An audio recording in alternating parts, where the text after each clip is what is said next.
Sì, stanno tutti bene, l'importante è quello, basta. Tutto il resto, ok.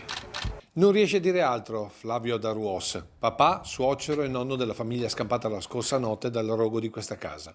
Ha gli occhi rossi, che testimoniano quanto sia ancora provato, come il resto dei familiari e amici, che da questa mattina non lo lasciano per un attimo. Il figlio Edoardo, di 38 anni, con la 34enne moglie incinta, e i due figli di 4 e 6 anni sono ricoverati in ospedale Montebelluna. Qualche ustione, un principio di intossicazione da fumo, ma niente rispetto a quello che poteva succedere in questa casa alle pendici del Montello, lungo la presa 2, via Alessi, a Nervesa.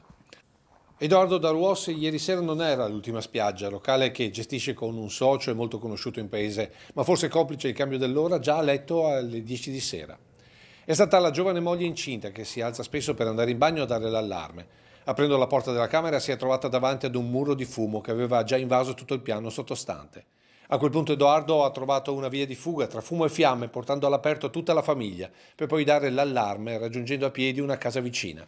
Subito sono giunte sul posto le ambulanze che hanno ricoverato l'intera famiglia per accertamenti, mentre i pompieri da Conegliano, Montebelluna e Treviso con autoscale e autopompe hanno fatto tutto per salvare il salvabile.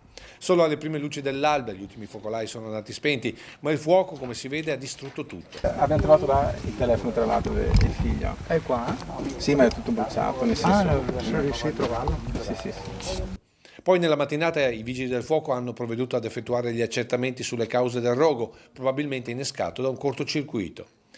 In paese, appena diffusa la notizia, in tanti sono saliti fin qui portando la loro solidarietà, mentre tutta la comunità di Nervesa sta offrendo ogni sostegno per chi è rimasto letteralmente solo con gli indumenti intimi che aveva addosso mentre fuggiva tra le fiamme.